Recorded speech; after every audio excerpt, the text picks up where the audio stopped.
గమనిస్తుందని చెప్పి BRS party నేతలన్నా కనీసం పోయిన చెవుల సూచనలు చేయండి అని చెప్పి కోరుకుంటా ఉన్నాం. ఎందుకంటే మేడిగడ్డ మీదకి పోదాం, చర్చ చేద్దాం అని ముఖ్యమంత్రి గారికి సవాలు విసురుకుంటూ అంత బానే ఉంది అని చెప్పి ఇంకా కూడా పాపం ఇంకా ఏదో బొంకేటటువంటి ప్రయత్నాలు చేస్తున్నటువంటి కేటీఆర్ గారిని చూస్తుంటే మాకు జాలేస్తుంది. గౌరవనీయులు ముఖ్యమంత్రి వర్యులు చాలా స్పష్టంగా చెప్పిండు, ఎవరైనా రాజకీయంలలో ఉంటున్నటువంటి వాళ్ళు, ప్రతిపక్ష నాయకులు అనేటోడు ఎవరైనా అసెంబ్లీ పెడితే అది చట్టసభలో ఆన్ రికార్డ్ ఉంటుంది కాబట్టి వాళ్ళు చేసినటువంటి పని ఏంది, మనం చేసినటువంటి పని ఏంది అనేటటువంటిది పారదర్శకంగా ప్రజల సమక్షంలో జరిగేటటువంటి చర్చకి ప్రాధాన్యతనిస్తూ ప్రతిపక్షం ఎప్పుడు అడిగినా కూడా అసెంబ్లీ గోదావరి మీద సపరేటు, కృష్ణా మీద సపరేటు, గత 10 సంవత్సరాల్లో జరిగినటువంటి లూటి, దోచిపెట్టినటువంటి దోపిడీ అన్నిటి మీద కూడా ఎవ్వరూ అభ్యంతరం మధ్యలో వ్యక్తం చేయకుండా సంపూర్ణ సమయము ప్రతిపక్ష నాయకులకు ఇస్తామని చెప్పి అధికారికంగా ముఖ్యమంత్రి గారు ప్రకటన చేసిన తర్వాత కూడా ఇంకా కూడా మేడిగడ్డ కాడికి పోదాం, లేకపోతే ఇంకో కాడికి పోదాం అంటే మేడిగడ్డ కాడికి పోదాం అనేటటువంటి మీ మాటల వెనకాల ప్రజలు మాత్రము ఈయన మేడిగడ్డ కాదు ఫస్ట్ ఎర్రగడ్డలేయాలని చెప్పి అంటా ఉన్నారు. ఎందుకంటే ఎన్నికల కంటే ముంగట, అసెంబ్లీ ఎన్నికల కంటే ముంగట మేడిగడ్డ కూలిందని మనందరికీ తెలుసు. ఆయల్లా పిసిసి అధ్యక్షులైనటువంటి రేవంత్ రెడ్డి గారు, కాంగ్రెస్ శ్రేణులు మొత్తం కూడా మరి అక్కడికి పోయేటటువంటి ప్రయత్నం చేస్తేనే పోలీసు వాళ్ళని పహారా కాపించి ఏదో కాకులు పోతేనే కాల్చి చంపేసేటటువంటి చర్యలకు పాల్పడినటువంటి మీరు ఈ రోజు వచ్చి మేడిగడ్డ మీదకి వచ్చి చర్చ చేద్దామంటాడు.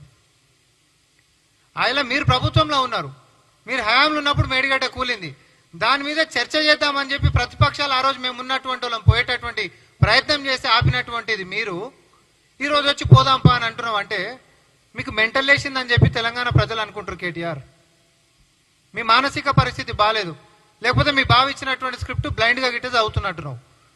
దాంట్లో కుట్రకోణం ఉంటుంది, మీ రాజకీయంగా మిమ్మల్ని పతనం చేసేటటువంటి అంశం మాత్రం ఉంటుంది. కాబట్టి గుడ్డిగా చదవకుండా కాస్త డేటాతోటి, వాస్తవాలతోటి, కొంచెం హిస్టరీని రిఫర్ చేసుకుంటా ముందుకు వస్తే మీకు కొద్దో గొప్ప క్రెడిబిలిటీ బతికేటటువంటి అవకాశం ఉంటుంది. అంతే తప్ప వేగ్గా మాట్లాడుకుంటా, పిచ్చి పిచ్చి మాటలు మాట్లాడుకుంటా, పిచ్చి పిచ్చి ఛాలెంజ్లు చేసుకుంటా ఇట్లనే గిట్ట ఉంటే మాత్రం నేను మళ్ళీ కూడా చెప్తా ఉన్నా, మీ చెల్లెలేమో మిమ్మల్ని వీక్ లీడర్ అంటుంది. మీరు వీకెండ్ పార్టీలు చేసుకున్న తర్వాత మెల్లగా నిద్రలేసి తర్వాత వారానికి ఒకసారి వచ్చి ఏదో ఛాలెంజ్ వదిలిపెట్టేసేయాలి, సోషల్ మీడియాలో ఫేక్ న్యూస్ ప్రాపగేట్ చేయాలి, పైసలు సకాలంగా ఇచ్చేసేయాలి, మళ్ళీ మాయమైపోవాలి.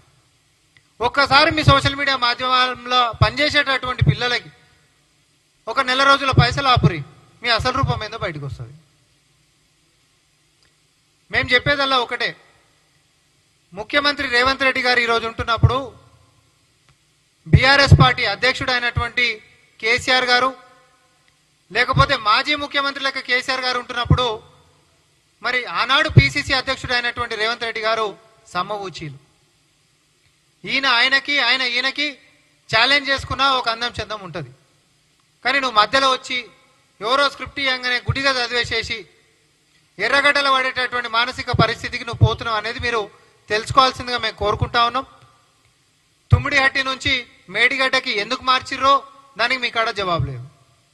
గ్రావిటీతో వచ్చేటటువంటి నీళ్ళని పంపులు ఎందుకు పెట్టిర్రో దానికి మీ కాడ జవాబు లేదు. ఈ రాష్ట్రం మొత్తం వినియోగిస్తున్నటువంటి పవర్ కంటే కేవలం నీళ్లు తోడడానికే ఎక్కువ పవర్ అవుతుంది అనేటటువంటి యొక్క నిర్ణయాలకి ఎందుకు పోయినరో మీ కాడ జవాబు లేదు. అసలు చారానా కోడికి బారణ మసాలా ప్రాజెక్టు నిర్ణయాన్ని మీ నాయన ఎందుకు తీసుకుండో మీ కాడ జవాబు లేదు. ఇవన్నిటికీ జవాబులు లేకుండా ఛాలెంజ్ ఛాలెంజ్ ఛాలెంజ్ ఛాలెంజ్, నీ తోడలు కాదు పక్కన తోడలు కూడా కొట్టేటట్టు నువ్వు ఈరోజు బయటకు వచ్చి ఏదో కోడిపుంజు లెక్క మాట్లాడినంత మాత్రాన అది మీ కీర్తి ప్రతిష్టలు మాత్రం పెంచదు. మీ మానసిక పరిస్థితి బాగాలేదనేటటువంటిది మళ్ళా కూడా రుజువు చేసుకుంటా ఉన్నారు.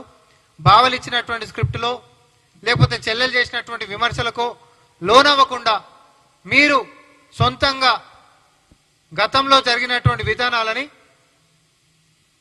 కొంతమంది టెక్నికల్ నాలెడ్జ్ ఉంటున్నటువంటి వ్యక్తులను పక్కన పెట్టుకొని ప్రజల ముందుకు వస్తే మీ గౌరవం మిగులుతుంది.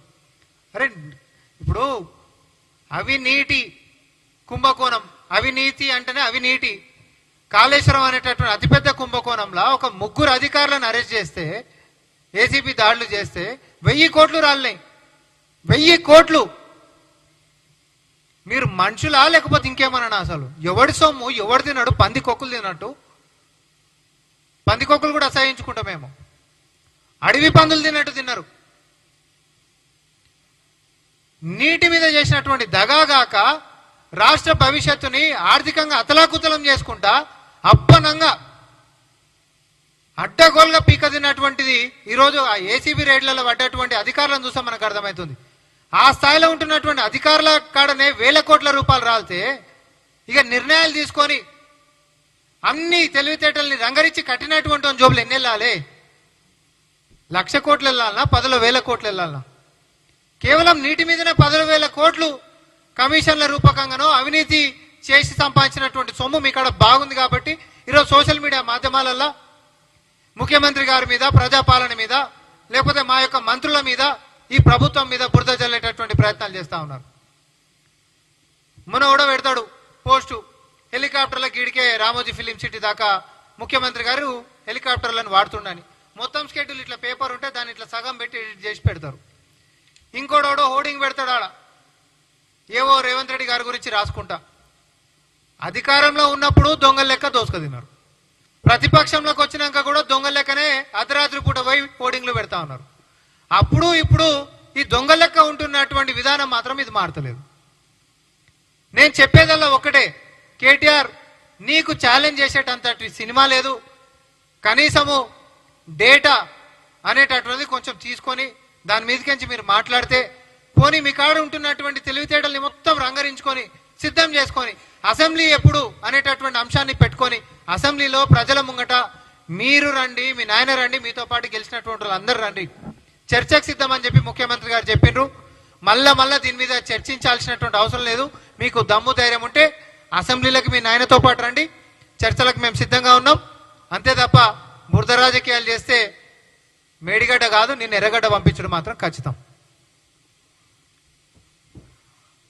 ధన్యవాదాలు.